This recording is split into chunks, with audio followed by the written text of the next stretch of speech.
Welcome to the Voice of South Pacific broadcast from Seattle, Washington. And today is February the 3rd, 2025. Welcome, everyone. We have a great topic to welcome you. Please participate and join us, as this is one of the top and most important topic, as we are all dealing, with the chemicals and not even aware of. And so I would like to welcome each and every one of you. We have Dr. Shirley from the King County Public Health, Seattle and King County Public Health. Welcome, Shirley Tan. And also Sam Lovell. Thank you so much, for giving us the great opportunity. Lydia Taungunu Pulavinaka, that's from the islands of Fiji. And also Lupe Talamoni from the islands of Samoa. Talofa lava te ine Samoa. And also in Tamatonga, Dr. Pakieri Havili Kaufusi. Malo Opito. Thank you so much. We also have a doctor, he's from the islands of Tonga, but he lives in Hawaii. He's also part of our participant, today. And he's always do a weekly program, with the health advice. And so before we continue on, I think I don't have the Pastor Aseli here. Is Pastor Aseli in? Oh, Pastor Aseli? Yeah, could you please, lead us with a short word of prayer? Okay, let's just pray. Heavenly Father, we come before you this day to celebrate and also just to be here with one another as our community leaders and also, Lord, our community rep, coming out, Lord, to be informed with what we need to hear from our official or even our host. We thank you, Lord, for each and everyone that are going to be here, and every information that we'll be hearing today will help us, God, to help our community be informed what we need to know in this time of our life. We thank you for the opportunity. Bless each and every one of us. Bless the rep, bless the host, and also, Lord, our officials that are representing the health department to come unite in this reason for the information is needed, for all information needed. In Jesus' name, amen. Thank you so much, Pastor, for leading us with a word of prayer. And I would like to give this opportunity, Dr. Shirley, thank you so much for taking the time to educate us, sharing the great information with our Pacific Islanders community. I would like you to introduce yourself to all the listeners and everybody that are part of our participant today. Thank you. Thank you, Sylvia. My name's Shirley Tan. I am the senior toxicologist for the Seattle King County Public Health Department, so your local health department. And I work on toxics, which means I am very much interested in understanding what chemicals we are all exposed to and how we can reduce our exposures and the health impacts that those chemicals may have on our bodies. And I work on all kinds of chemicals across a large spectrum at the level of communities as well as at the policy level to try and stop them from being in our lives when they're harmful in the first place. So it's a little background. Thank you. And thank you for having me today. I'm thrilled to be able to do this with you all. Okay. Thank you again, Dr. Shirley Tan. I would like to give this opportunity. I saw Lydia Taungunu. She was one of the broadcasters from the islands of Fiji, but she's here in the King County. She was asking, if she can lead us, with the question number 1. Lydia, go ahead.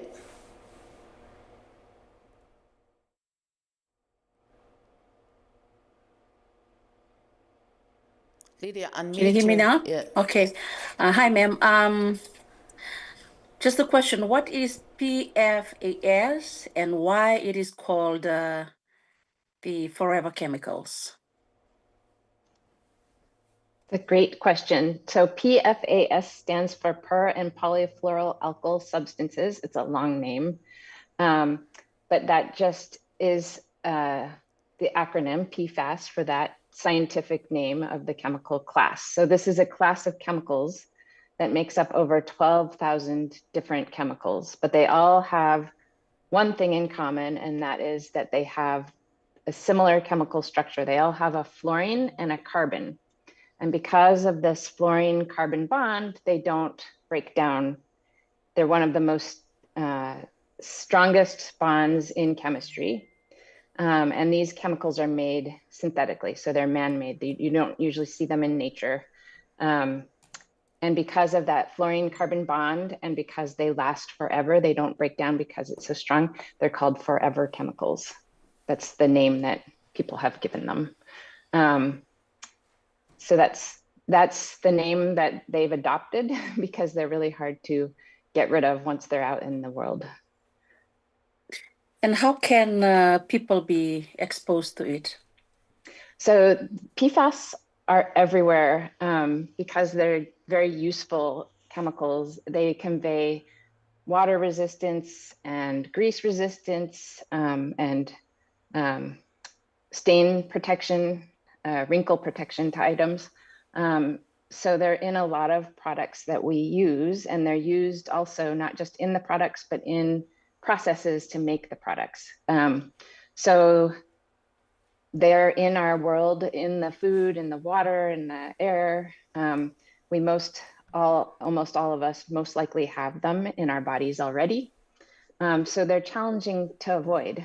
But we are trying hard at the state and local level to really understand what kind of products they're in and processes and how we're exposed so we can reduce those exposures.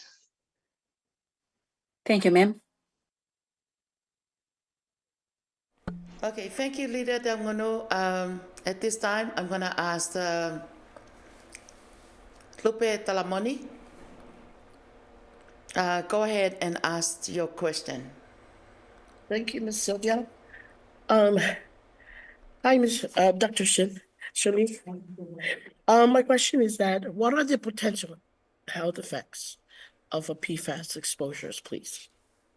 Yeah, so we're still learning because, as I said, it's a class of chemicals. So there's 12,000 or more chemicals in this class. And so they all have slightly different effects, and they could have different health effects. But from what we're seeing in the scientific literature and from risk assessments that have been done by EPA, for example, that they're associated with weakened immune systems or responses in children. So for example, children will have a weaker response to a vaccine.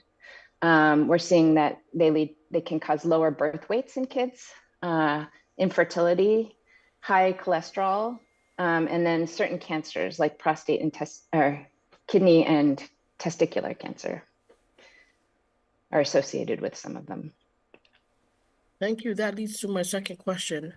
But from your expertise, what can the parents be prepared for the kids, sake of the kids and their health effect, please? Yeah, that's a good question. So we know that children have different things going on in their lives than adults. For example, they're just growing and developing at a very rapid rate, especially at certain periods in childhood development.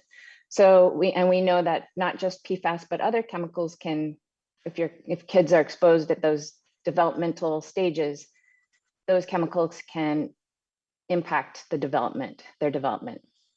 In addition, kids are also, they eat and drink a lot more food compared to their body size than adults. And they have behaviors where they're on the ground, so they're touching the ground, and they have what's known as hand-mouth behavior, where they're putting their hands or other things in their mouth often. So they tend to be exposed to chemicals at a higher rate than adults because of those behaviors. So knowing all of these factors, it's important to be aware that there are things you can do to protect your kids. So you can think about products that they're using and try to find safer ones. You can also keep your floors and your homes as dust-free as possible by vacuuming or wet wiping, wet dusting. You can also try to keep the air in your home fresh, like open the window throughout the day if you're able, or use air filtration if you're able, to try and dilute the dust in the air that might have those chemical contaminants in them. Those are just a few things. You can also start thinking about products that you could be swapping out as you change products. Thank you so much. Thank you. Okay, thank you.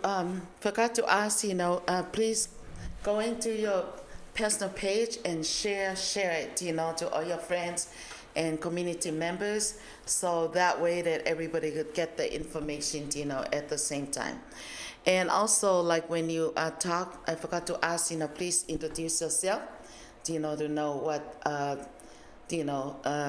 leaders, that you're coming from.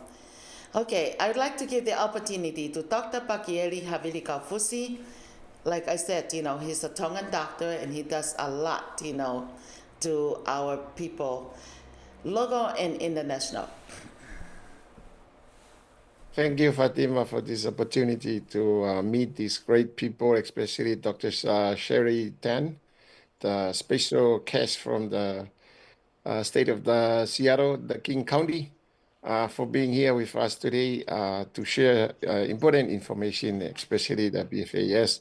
I know you have talked a lot about this, and myself, I work at the University of Hawaii. I'm a professor in the medical school, and I do mostly research and teaching. And I do various research in various aspects of life, and also a part of the team that develop vaccines and all different drugs. So I do like Fatima said that I really do a lot of community work for my Tongan community as well as other Pacific Island communities, helping them especially with health advice, but also all different projects related to promoting education, higher education to kids from the Pacific Island. So I do a lot of things, but I also have the heart to help the community. I've been doing this since the COVID-19, the pandemic, and I'm still continuing doing this service in various aspects. But thanks for Fatima for inviting me every week. I try my best to be present, even though I'm really busy. I have a lot of students doing masters and also PhD in my laboratory. But anyway, there's a brief background about myself. I leave the questions. I know that we were given some questions to throw at Sherry then, but I just leave the other case to ask the questions. But I just want to add a little bit of things to some of the questions that was already asked, especially the health aspects. They are like Dr. Sharon share that there are so many studies have done on this issue with these contaminants. These chemicals, as she said, is part of the things that we are using every day. Is really there are a lot of study has been dedicated for these kind of products that contains that PFAS. Like Sherry has already stressed that there are a lot of cancers that have been found that with the exposure to this chemical has been increased the cancer, especially the kidney cancer and other cancers that she mentioned. Also, there are other studies have been shown in some people that there are elevated cholesterol levels. As you may all know that when your cholesterol is pretty spiked in your circulation, that's a bad indicator for high blood pressure as well as heart problems. So there are studies also have shown that there are link between exposure to PFAS and the cholesterol level. Also, there are other studies, like Sharon said, hormonal changes, especially for both men and women, and there's a reduced fertility as a result of being exposed. The other important areas, there are a lot of studies have dedicated to that area, especially the immune system. That's the system that defends our body against many things, infection, also to the exposure to these chemicals. So there are a lot of studies have dedicated to this field, and shown that our immune system, our defense system, is really affected from being exposed to this. Also, the other things for children, developmental issue, like Sharon said, is another issue too. Studies has also shown that there are some damages that also happen to the liver of some of the people that highly exposed to this chemical. So there are many things: hypertension in pregnant women, weight loss, metabolic problems. There are so many, even the kidney. And the kidney, actually, they show that we expected that anything that is going to get into our system will go in the circulation and it's going to affect the kidney. So there are so many things. So I'm glad that Fatima made the effort to invite Sherry Ten to speak, because she is a really expert. I was kind of looking into her biography. Oh, she has done a lot. So thanks for being here, Sherry Ten. And I will just let the others ask the question. And if anything I can add on to the questions, I will add. Thank you. Thank you. I think it's really great to hear your expertise as well, and hear all the different studies that you came up with that have been done on these chemicals, because you're right, they have been well studied and the health effects are very clear, and they're coming out more and more, emerging every day, it seems like. So thank you for your work. They're not necessarily my work. That's mostly the study that done by a lot of different people. Yeah, so I'm just reporting the other people's. Thank you, Sherry. That's Dr. Pakiri, and thank you, Dr. Shirley, for staying with us, like to give us this great information. As we're moving on, I'm going to give this chance, to Russell. Russell is from the Marshallese community. Russell, please unmute yourself and introduce yourself. Thank you. Hi everybody. I'm Russell Langren. I'm with Munit, and we're just here to listen and learn more about this. I know cancer is one of Marshallese big problems, so we need to learn all we can. So just here on a listening thing and see what's up with all these topics that we're bringing up. Thank you. Do you have any question? No questions right now. No question at this time. Okay, Just listening. great. Okay, so you just want to tune in. Okay, do we have Cecilia? No? Okay, I'm going to give this opportunity to Pastor Aseri. Pastor Aseri from the islands of Fiji. Please introduce yourself.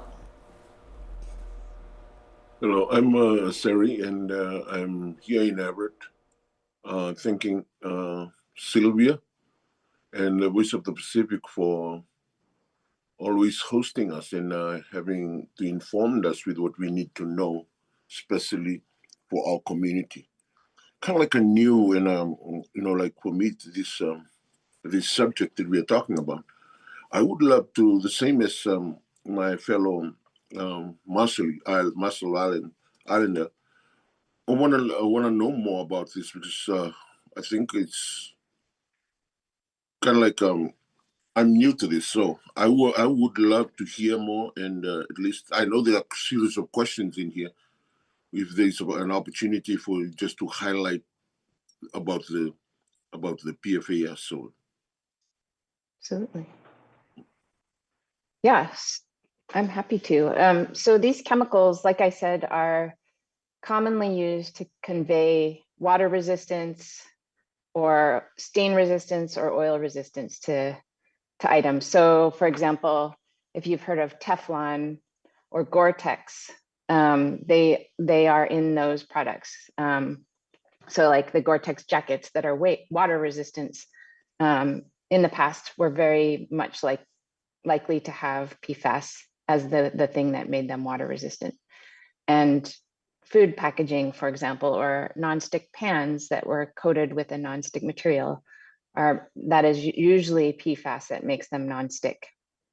And then they're used in a lot of processes. So for example, if you have some sort of plastic that's made and it's extruded, so imagine like turf blades from artificial turf, they have to go through a process to become extruded to make those blades. And if they don't use something like PFAS in the machine, those blades can get stuck and then it doesn't work to make that. So they're used in manufacturing processes as well. So they're in so many products that over the years, mostly states, and you're in Washington, you're lucky to be in Washington State because Washington has, at the state level, has been very proactive about trying to find ways to know what products have PFAS and to try and swap those chemicals out of those products for safer chemicals. So we have a lot of local legislation that has removed PFAS from firefighting foams, which is one of the most famous ones where PFAS have been used to put out fires, but there are safer alternatives. So now our foams in Washington State have been swapped out. So we have a safer firefighting foams that are used on fires. But those foams have been used for years, the old foams, and have contaminated water across the country, actually across the world. So our state's been pretty proactive about trying to understand when we have water contamination as well, for making sure that we're all drinking safe water. But as far as products go, because of the state actions, we now have a lot of legislation in Washington and other states that are pushing manufacturers to stop making PFAS and stop using them. They're still, of course, using them in a lot of things, but there's more awareness now, and there are products that you can find that are labeled PFAS free. You want to look for things that are PFAS free. For example, if you're looking for a new nonstick pan, we recommend that you try to stay with cast iron or steel carbon or stainless steel. But if you can't, look for something that says it's specifically PFAS free, not PFOA, not PFAS, because those are just one of the 12,000 PFAS. But if it's PFAS free, then that's what you should be looking for. And yeah, we just encourage people to keep pushing and asking manufacturers when you buy things, if their products are free of PFAS, if you can avoid things that are non-stick, water resistant, or stain resistant, or wrinkle resistant, you're probably then avoiding PFAS. And pushing our legislature to continue to push for laws and restrictions on products that contain them and look for safer alternatives. Okay, so it leads me to my question then. How like how we as a state, how we are letting all the people, or even the grassroots people, be informed with the danger of this? Yeah, that's And also a great question. what we're doing on it. Yeah. So at the state level, I work for the local county. But at the state level, if you go to the State Department of Health, you can find on their website some really good videos that explain what PFAS are and all the different ways you can be exposed and how to protect yourself. On the King County website, we also have a website. I have it written down. It's kingcounty.gov/PFAS/action. And we have a lot of resources there. We just, in public health, put out a 3-part comic for communities to help explain what PFAS are and ways to protect yourself. And we can put that link in the chat. I think Sam probably is able to do that. And then we have been working with communities. So we've been working with the fishing community, for example, and some of our communities that we work on lead poisoning prevention with. We've also done some workshops on cookware that might have lead or might have PFAS, and done some outreach around that. We've worked with our partners in the Department of Natural Resources and Parks and worked with a group from the Refugee Federation Services Center on a grant they got from Ecology to have fishers go out and collect fish that we could then test for PFAS. And a nice fishing guidance was created out of that has been distributed to fishing communities. So we're trying to do more and more. And then we've been pretty active about trying to help the state find new items to be testing and looking for alternatives. So they have some really good legislation called Safer Products for Washington, and PFAS is part of that. So every year they do a new cycle focused on PFAS, and they're looking at different items that they should be exploring for restrictions to find safer alternatives. I think the other thing that we are doing is we are working with the University of Washington to develop a method using a machine that will be able to tell us what items are likely to have PFAS. So then if we can get this method to work, we are hoping we can then go out into communities and have events where we test items to help people understand which items might have PFAS in them. But we're still developing that method. So we'll see how that goes. But we are definitely engaging communities on those efforts and working with others. I know the health department in Tacoma Pierce and Zero Waste Washington got some grants to do community events to swap out items for safer items like food, like cookware or rice cookers, for example. So we're trying to help them by, if we can get this method to work, find out what items are best for the safest swaps. So we're doing a lot on different fronts, I guess I could say, but it's not a quick process, but we're doing our best to try and engage communities, find the data gaps, and try and get at those as best as possible. I mean, I'm just follow up with this question, another question. Like, since you're from King County, what about we are here in Snohomish County, and we kind of like recognize that most of the islanders are also around here in Snohomish County. Is there a way that we can also tap into, or even the health department here in Snohomish County, which can link up with you or the state, that will help us get more information to let our people or community here in the Snohomish County? Yeah, absolutely. I think like our materials are all available on our website, but you're always welcome to reach out and we can try and connect with the Snohomish Health Department. I know that we are very lucky in King County because we do have a toxicology program, and other local health jurisdictions don't necessarily have the funds for that. But we also have the state level programs, which are really, I think they're doing a lot of work, especially around drinking water and products. And I would really encourage you to go to the State Department of Health's website and just, Google State DOH, Washington DOH PFAS, and also our state ecology, Department of Ecology. Their website also has a lot of really great information and resources. Yeah. Thank you. Yeah. Thank you, Sylvia, for letting me ask more questions. Yes, thank you. Thank you, Pastor Aseri. Yeah, Dr. Shirley, I have this question that coming from outside saying that what about the air freshener that, a lot of, almost like every household, they put those air freshener, especially like in a bathroom or whatever. Is that, I'll let you talk about it, Is Sure. it safe or not? Yeah, I don't know about if those air fresheners have PFAS chemicals, but I know they have other chemicals. And I talked a little bit about the state's Safer Products for Washington legislation. And I know that a lot of scented products have chemicals in them that are called phthalates, which are put in there to make the scent last a longer time. And phthalates, it's similar to PFAS. It's a chemical class where there's a lot of different forms of phthalates, different chemical forms. And the state has also been looking at those and have put some restrictions on scented products. So I think they're currently looking at those and trying to determine, what's safer.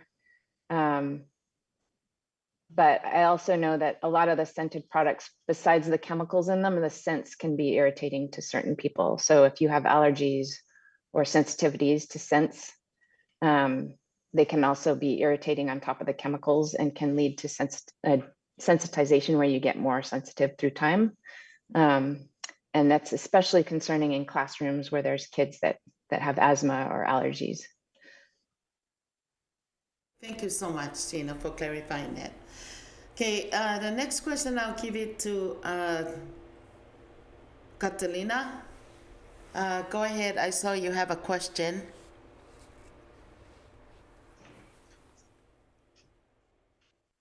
Hi, I just wanted to ask about the chemicals in like the organic food.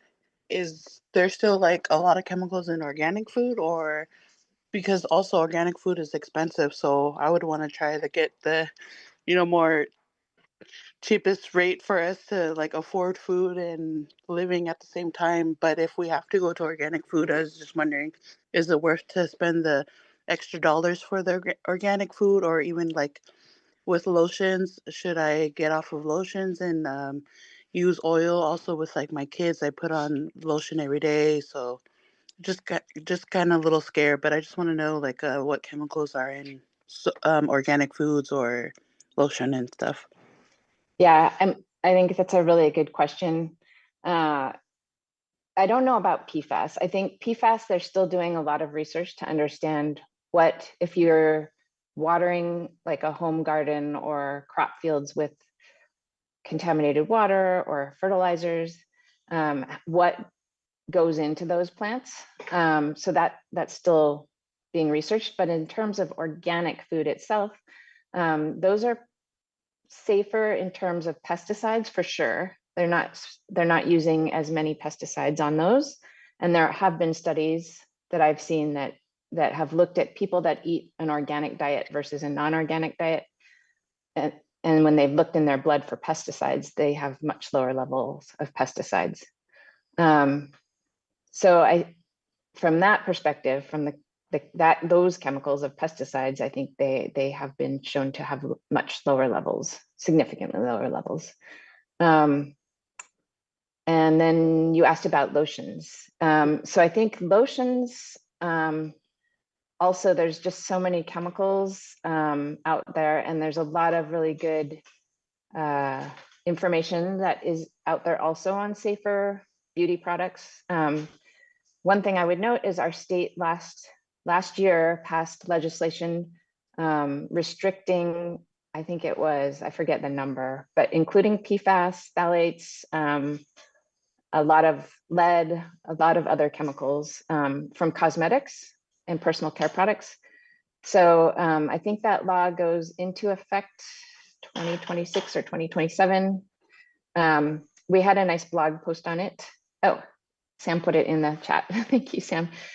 So you can see there, we had some resources in that blog on third-party groups that have tested or verified what's in certain products. And some of them even have like an app you can download. So when you're shopping, you can scan the barcode of that product and get the rating, their safety rating that they've done based on the chemicals in those products.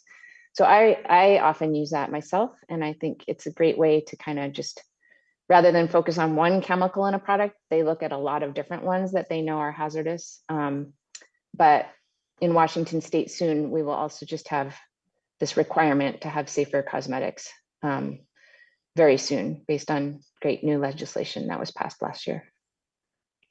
Thank you so So much. I hope that helps. Yeah, good question. Thank you. Yeah, I just want to add on, sorry Fatima, I just want to add on to Sharon 10 regarding Lina's question. You also mentioned something about the alternatives. Like I know Pacific Islanders love fast food.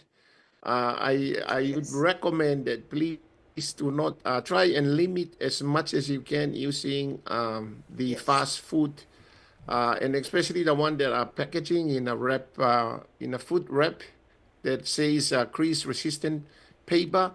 That's really bad. Even the PFAS, but also consuming fast food is not good. The processing food is really bad. So as bad as the BFS. So try and minimize giving those food for your kids, especially any of those foods that are packaged. So we have done a lot with Fatima about that issue, but Yes. please, yes, watch for don't give your kids the processed food or any packaged food. It's not good. PFAS and other Thank things. you. Yeah. Thank Yeah, you. Thank you, I think that's Doctor. a You know so well our culture, you know. It's like food is a biggest social issue. Food is like a wealth for us. You know, with no food on any event is like a poor event. But when you said, you know, like there's food, and that's what attracting everybody to go. But especially the second thing is get up in the morning and go to the fast food.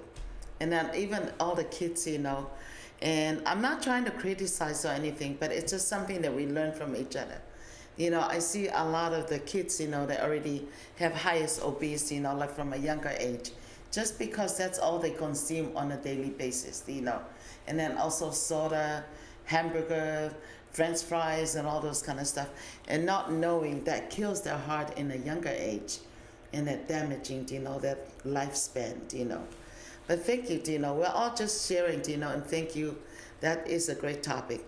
And at the end, you know, I'll leave, you know, the last 15 minutes, you know, for the doctor to kind of bring it up because a lot of the things, you know, that need to be addressed, and that is very helpful. Okay, at this time, I'd like to ask Stefan. Go ahead and ask your question. Stefan from the islands of Samoa. Talofa.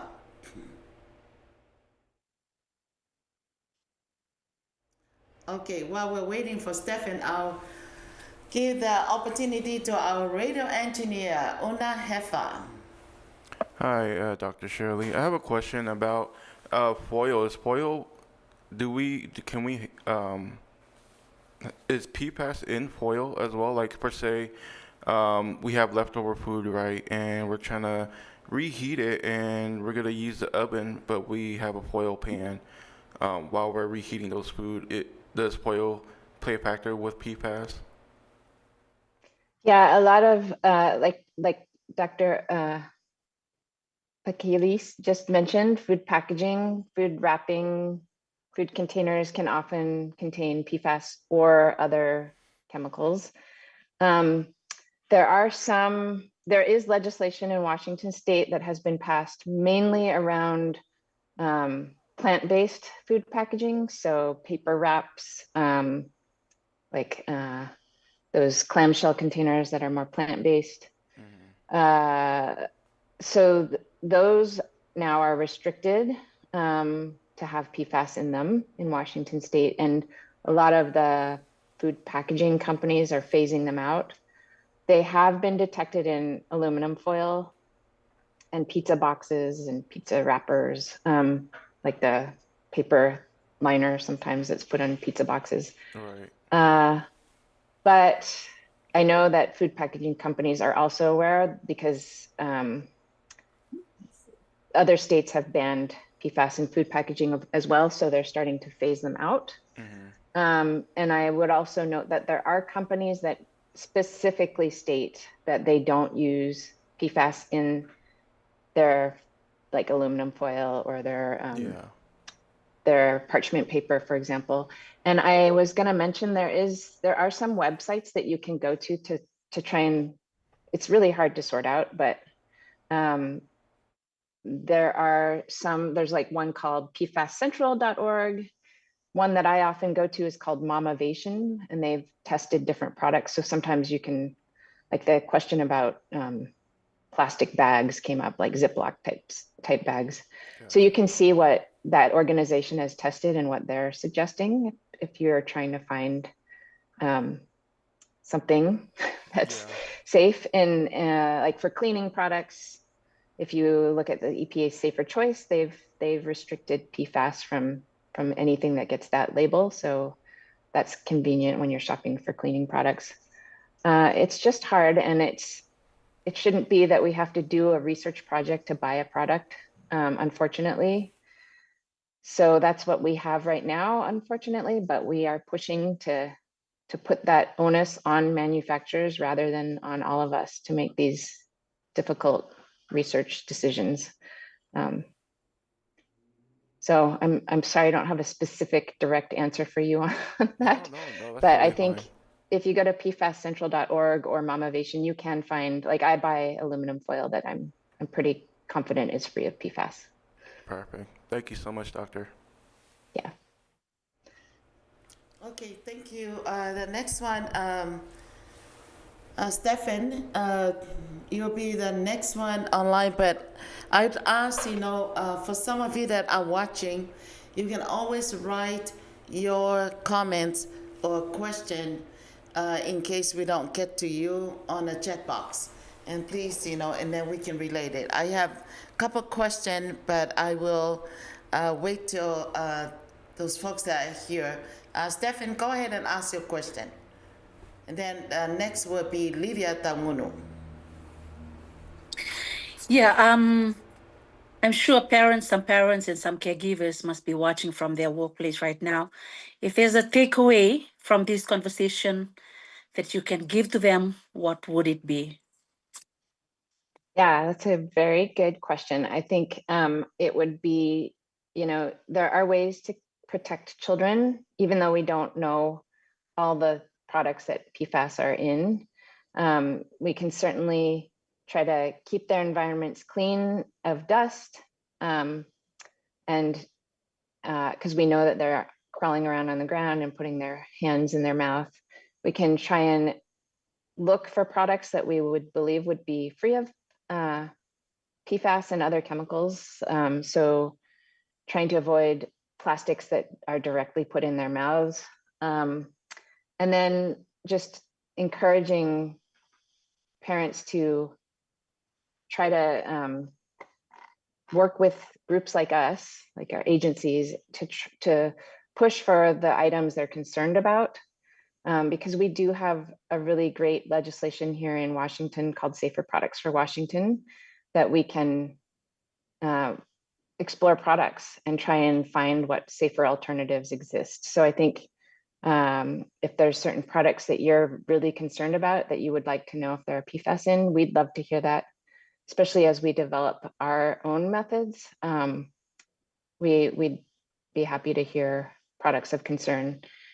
And we hope that those would eventually be able to be tested. Yeah, so I think just trying to avoid them as we can. I think some of the key areas are things that we eat, things that we cook with, trying to avoid plastics that we heat. If you have a nonstick pan, trying to swap that out when you're able for cast iron, carbon steel, or stainless steel. And then, yeah, just kind of pushing for regulations that we can, so we don't have to constantly be doing research on everything we buy. Yeah. Okay, did it answer your question? Yeah, thank you, ma'am. And I think the awareness is not that much. Sure, if you go visit house to house, there's a lot of things we're talking about sitting there right on the shelves, and they're using it daily. The awareness is not that strong. Yeah. Yeah. And we're trying to get more information out, like, for example, through the comic that I think Sam put in the chat. So if you're able to share that with your communities, we would be grateful. It's in multiple languages. And yeah, hopefully we can get the word out through things like that. Thank you, ma'am. Thank you, Dr. Shelley. I have a question here from Pastor Cecilia Puloka. Since most of the products in the canned food or processed food, it have lots of chemicals in them. So is it I think it's just like asking, is it safe to eat a lot or consume the stuff, from the can, or it has a lot of chemicals that harm our body. Dr. Kafusi smiling, so he might have thoughts on that. I saw that. I think for canned products, we know there's likely more chemicals because of the lining in those cans.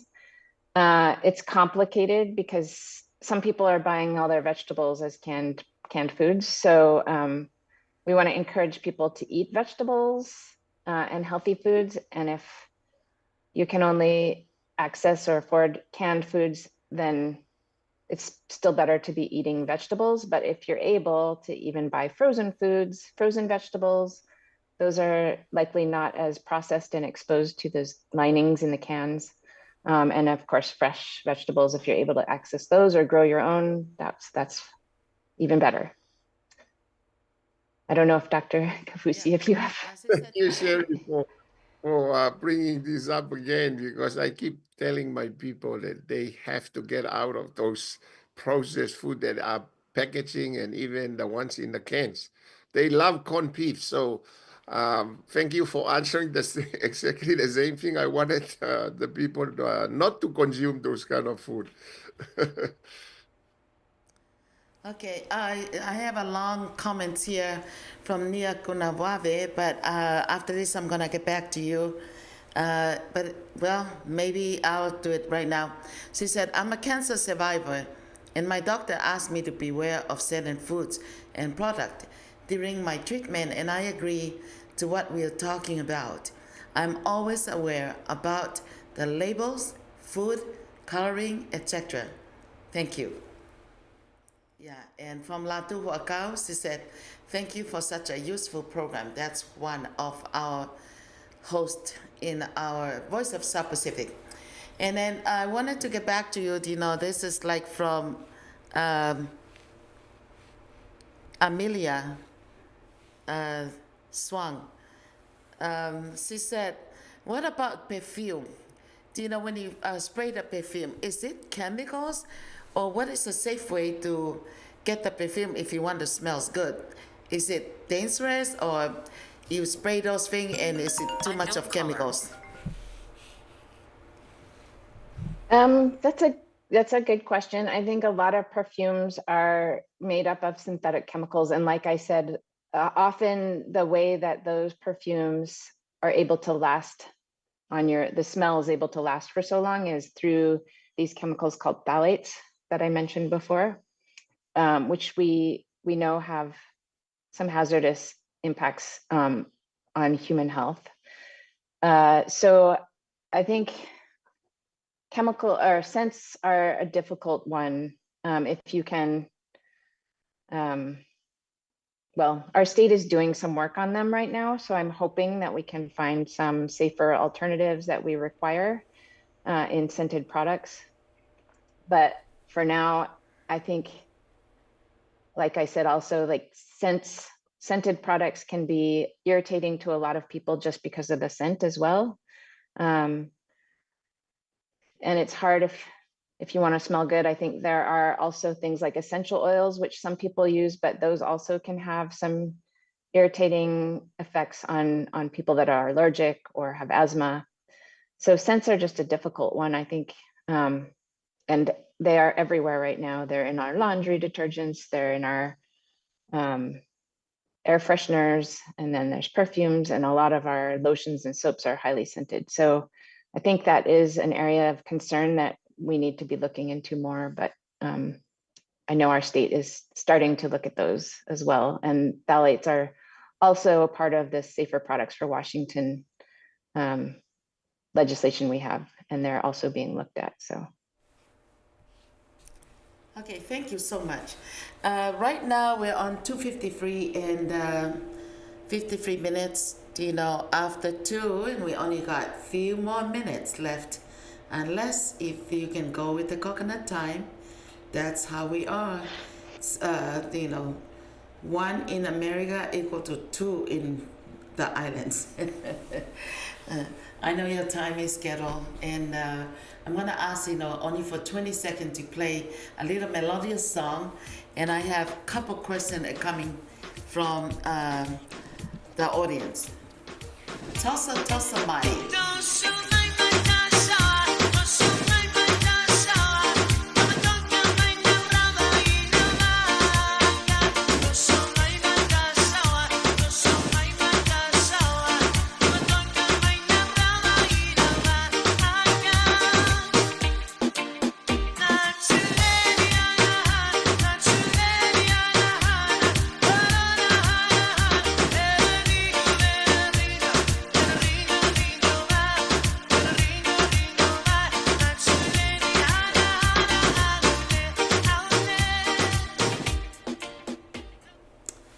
Okay, thank you so much. The next question is coming from John Willem. John said, I always colored my hair and also my wife almost like twice a month. And we're trying to maybe have it like once a month. As we are getting older, we in our early 70s right now. Is chemicals and affected our body and our health? Please let us know. Thank you. Yeah, that's also a great question. I think hair coloring, I know in the past they did some studies on the people that dye, like beauticians that do hair coloring all day or frequently. They did have higher cancer rates. So there are some concerns about the chemicals used in those, but I will also note, and this kind of goes with the perfume question as well, that we did pass legislation here last year. So in Washington State, there's restrictions on some of those chemicals that are in those products, like that will be coming soon. So for example, like the phthalates that make the scent last longer, or like the formaldehydes that can be used in those hair coloring products. And there are now a lot of safer hair dyes available. So I would encourage you to try and look into those because there's some that use fewer chemicals, use fewer harsh chemicals, and more seem to come out on the market all the time. So I would try to point you towards those. And some of those websites that I mentioned or that were in that blog that Sam linked to about cosmetics will have information on some of those products. Thank you. I hope John Williams, you can get it, the information coming directly from the doctor. And for those of you that were joining us late, you can always tune in to Voice of South Pacific on Facebook page, and you can go watch it on YouTube and also Instagram, and also on our website. You can get this program and you can play it as kind of like, great information for all of us, to stay safe. So this opportunity, I'll leave it up to the doctor right now because he probably knows a lot of things that affected our people and relevant, questions, like to ask in reference, to our cultural lifestyle as islanders. Thank you, Dr. Pakieli. Oh, thank you, Fatima. Thank you, Dr. Sherrington, for all your contribution to this community. But I also would like to ask the questions a little bit different from PFAS because I'm kind of concerned. I share with a lot of my community people about the microplastic. Can you please talk a little bit about microplastic that are leaking into the water bottles? And I know it's a serious problem now. So, and a lot of our people are using this water bottle a lot. So can you please talk a little bit about that? Yeah, I think microplastics are a big issue that we still have a lot of data gaps on because they are not one chemical or one chemical class. They are these little, really tiny particles that come off of the plastic products we use, whether they're water bottles or the fabric in our clothing that becomes lint that we then inhale. And all these little pieces can be attracting different chemicals. So they can have all these, or they were made with these chemicals. So they can have phthalates, or what you may have heard of bisphenol A, or they might have PFAS on them. And it's a mixture that we just can't, it's hard to understand and know what people are being exposed to. And then the tiny particles themselves can be harmful. I think we've seen already data where it's been shown that they can go through the blood-brain barrier and end up in people's brains. We've seen them in different tissues in people or organisms' bodies. So I think plastics in general are a big issue that more and more of us are concerned about, and the chemicals that are used to make them. The whole process of plastics, whether it's production, use, or disposal, are all big questions. And then the microplastics coming off of them is a big issue. I agree with you.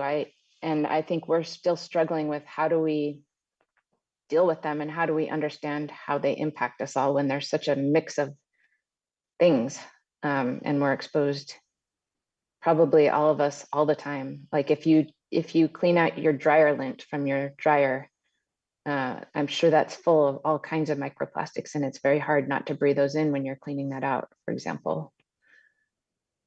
Yeah, thank you, Sharon, then for highlighting that. And I'm sure the audience and even the people that are listening can also be aware of that, especially the water bottles.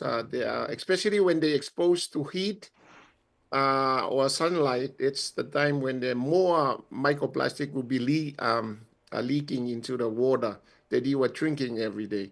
Also, coming back to the PFAS again, you highlight a lot about the water contamination. And do you think is a great idea? I know that there are some system where they connected to the water in the kitchen to filter the water. Is more prevention kind of thing. Yeah, I mean, if you're in Seattle or King County, in general, most of King County is on a really clean source of water. It comes from the Cedar and Tolt rivers, and it's protected by forested land all around it. So it's probably some of the best water we have in the country. However, there are some pockets in King County that are on public water that has been contaminated because it's coming from the ground, and it's near like an old firefighting practice training facility. So for example, Issaquah discovered like many years ago that their water was contaminated with PFAS, and they have taken all kinds of measures to filter it and change their water source until it's safe and it's below all the numbers of concern for the different PFAS. So I would say you probably don't need to be filtering your water unless you are worried that you are on groundwater, or you're in a very old house that has old pipes that you are worried might be leaded. But as far as PFAS goes, the state has developed a standard level for different PFAS. And they've started testing, they've required testing. So you can go to the Washington State Department of Health's PFAS drinking water dashboard, and you can look up where you live and see if they've tested your water to see if it's below, like non-detects for PFAS, or low, or if it's high and above. Then if it is high and above and it's been tested, you most likely have already learned about it from your drinking water utility. So I think we're in a pretty good situation in King County because we have for the most part, a very good drinking water source. And if you're not on that drinking water source, you can check to see if your water's been tested.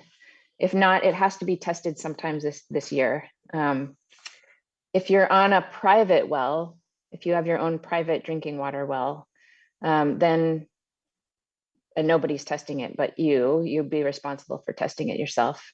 So I would still look at the state drinking water dashboard to see if any of the public water sources near you have tested, because that might be an indicator of whether you want to test and then maybe get some countertop or under sink filtration system. And there are some. And if you are wanting to filter your water, just out of precaution, the State Department of Health's PFAS resources page has some information on different drinking water filters that you might look for. Yeah. Thank you so much, Dr. Sherrington. I think I don't have any other questions other than making one more comments to the audience.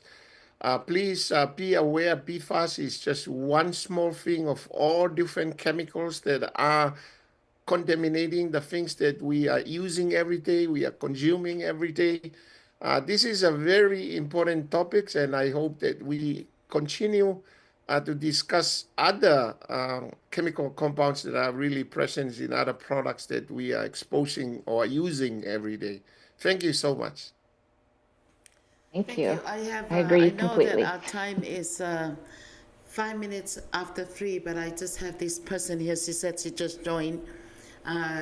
Maybe that will be our last question of the day. Her name is Susan David Moore. She's asking about, like, you mentioned, about the water bottle. What about like those, they said that those are a high quality water, 9.5.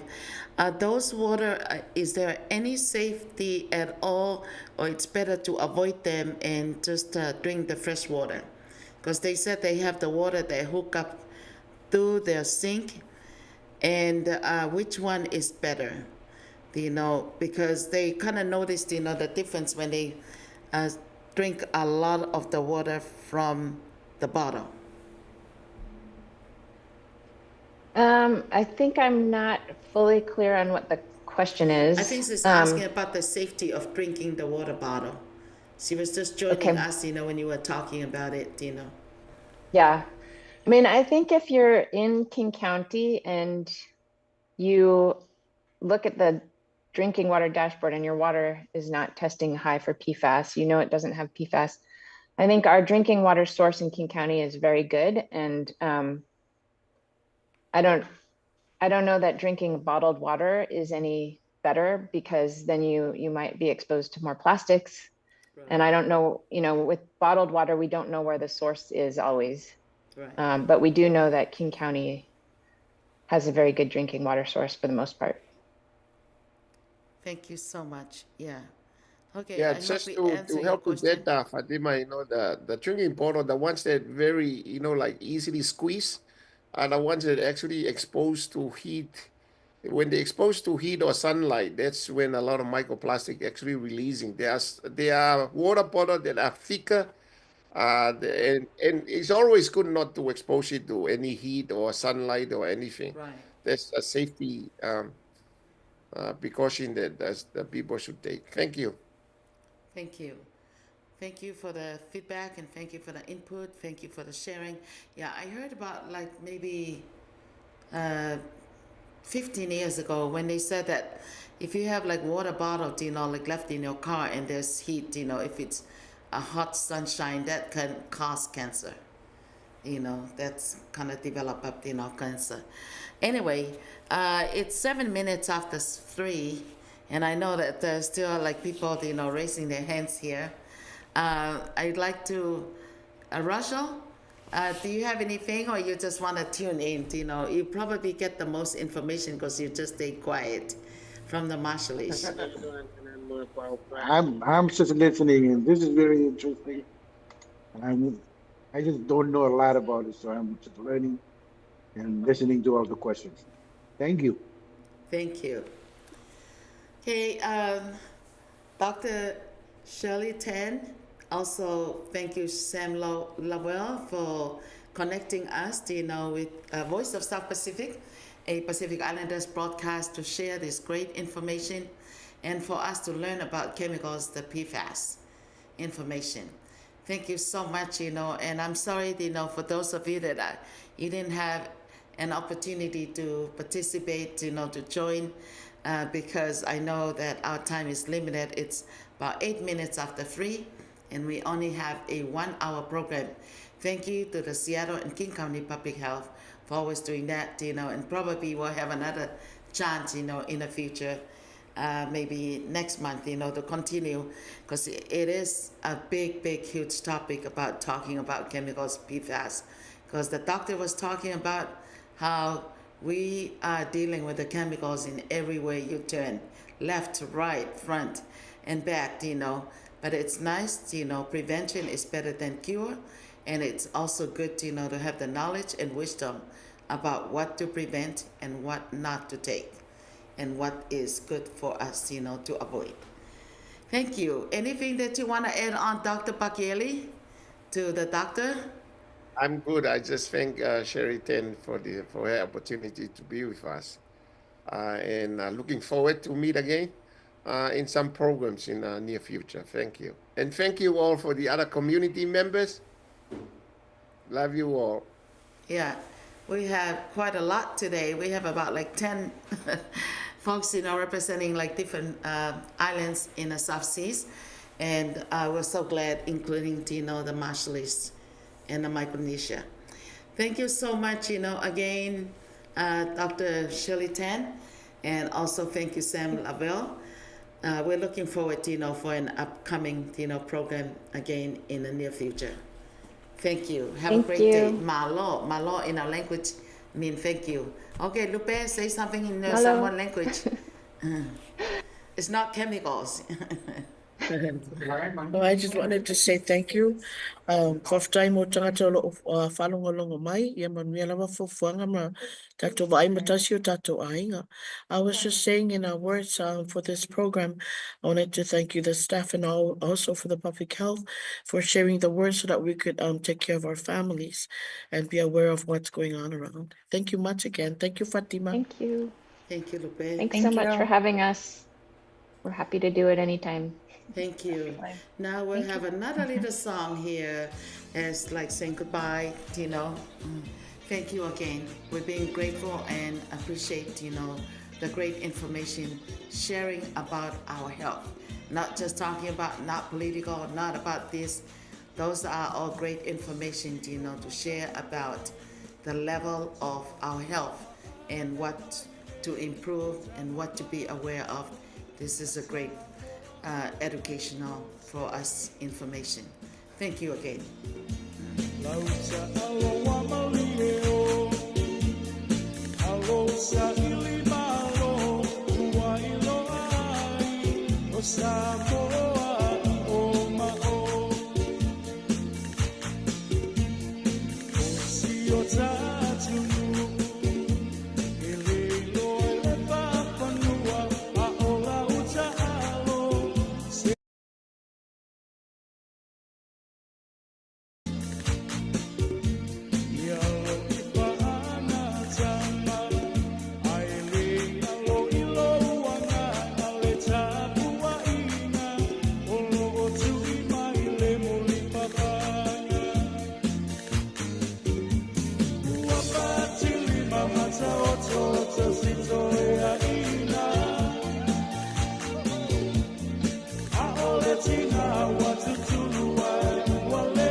Hello, everyone.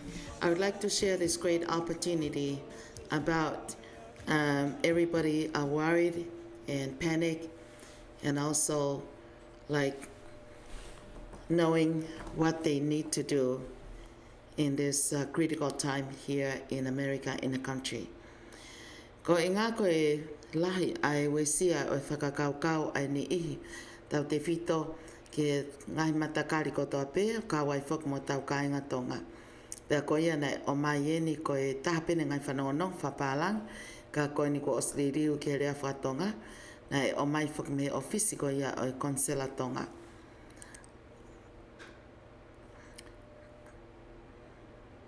Whahoko atu ke kāinga o ata ke nau tā mai ke ofisi ke mautala noa I he taimi ngā we.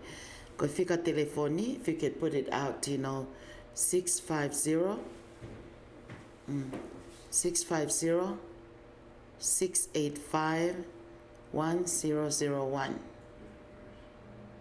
685 1001. And this is for the Tongan Consular Office in San Francisco. Aholina daughter or Aho daughter.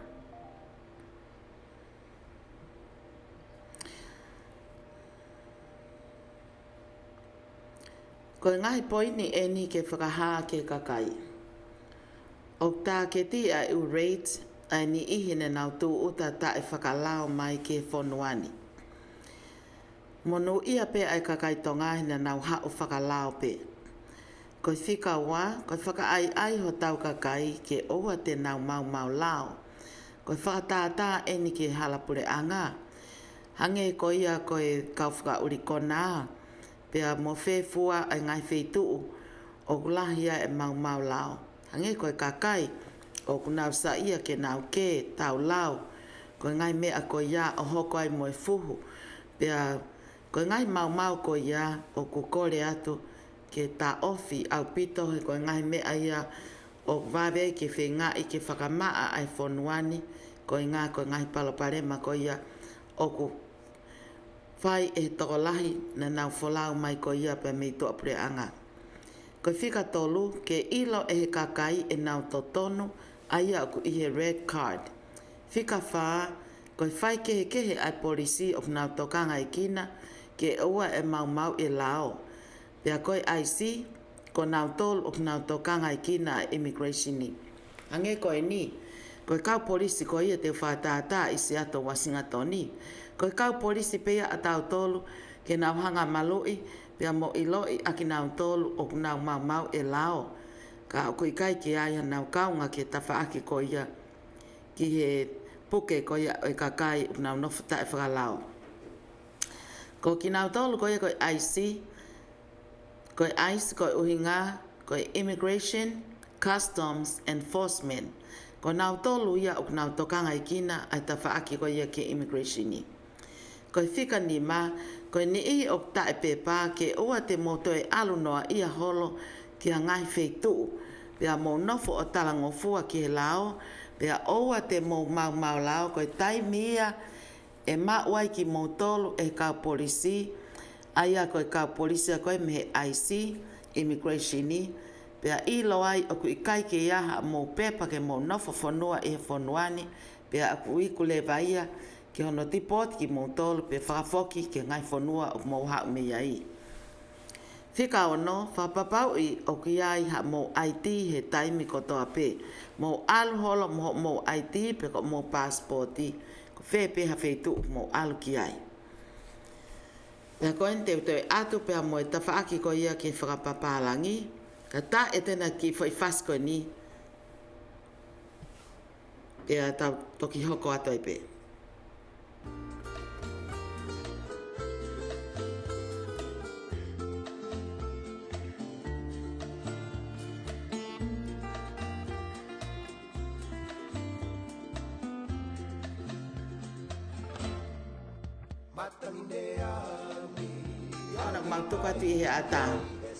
Red card, I do not wish to speak with you, answer your question, or sign or hand you any documents based on my Fifth Amendment rights under the United States Constitution.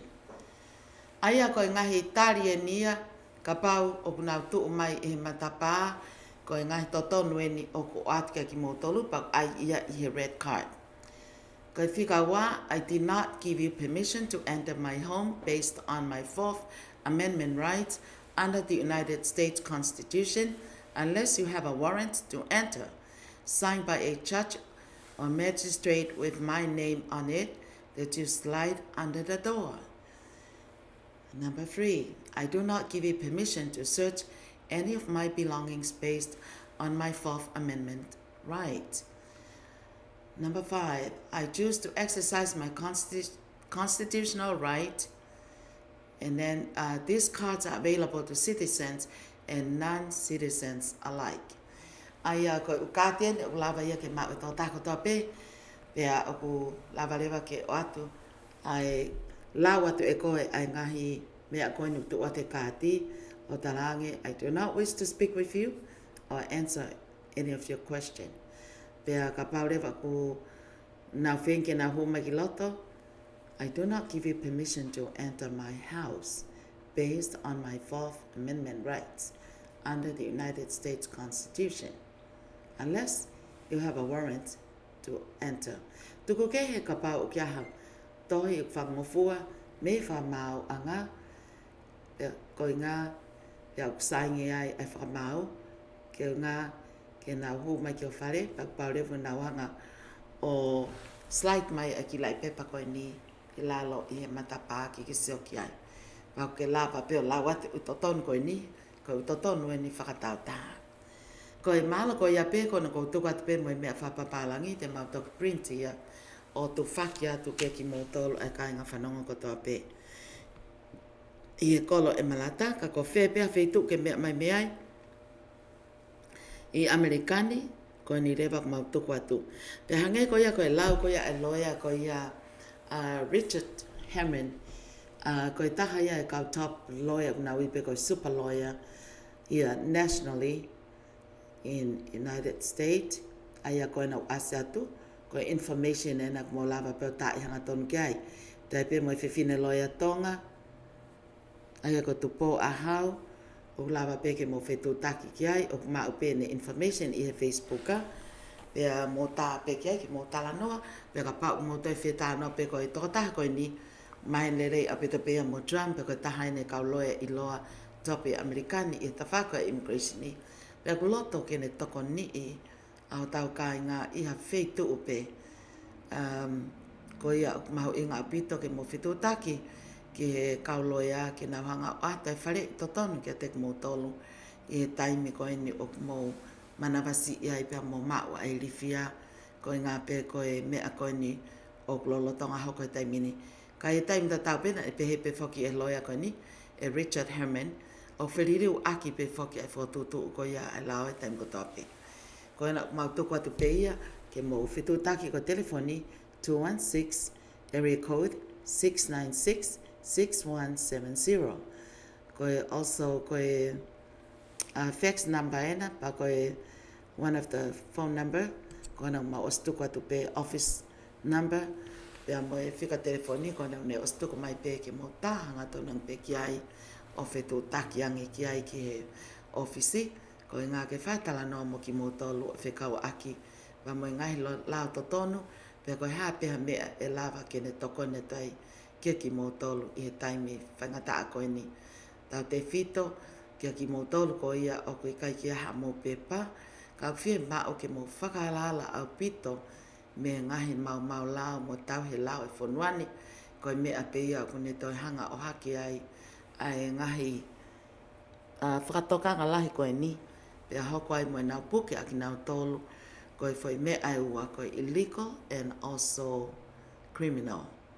Ka pau lewa o ko ke hoko ka toko tahu ta e pepa, totonu ke whalala kulahi pe kai pe ngai whaunga e lawa ke whairea o pepa, pea ka pau lewa o i kai, pea ke whetu taki lewa ke loea ke nau toko ni atu, ka ke kai ke hoko eni, pea ke hoko to e lahi a ngeha mau lao, ko e me ai o wawe au pito ai e nau tokanga ke nau whafoki, ai toko taha koe ni, ki o nau whonua, ko whenga i pe ke whakamaa atu ai whetu uni i Amerikani, ko i ngā koe kakai tō lahi o nā mau i ai lao o i whanua. Mā koe mea pe i o tau whengi tau tāno ke ai aho ni, e a mō whanonga pe i he polkalama, whekau aki ma tāno koe ke kemkare, ko i ngā whoki, ko e Polo kalama ene o mahu inga au pito ke tau ilo ke ngai mea ko ia o tau whea ao mo ia a ko tau pea ngi ko ngai mea tokoni tau wha ko tau sino ke ilo tau ma o pea ngai mea tokoni mo uile rei. Malo au pito pe te uta e tene tau whai fasko ni tau wa men ke whaasinga e tau polo kalama.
We're coming to the conclusion of our program today. Thank you, everyone. The great topic, it's about the PFAS, and it's about chemicals, that we're dealing with chemicals in many ways that we're not even aware of. And also, we'd like to invite everybody to tune in to PMN Tonga tomorrow with John Pulu. We have a conversation interviews about the rates. And also, like, we just wanted to make sure that we got all this information, to share with everyone, proper information. And also just tune in, those are our partnership, radio from overseas.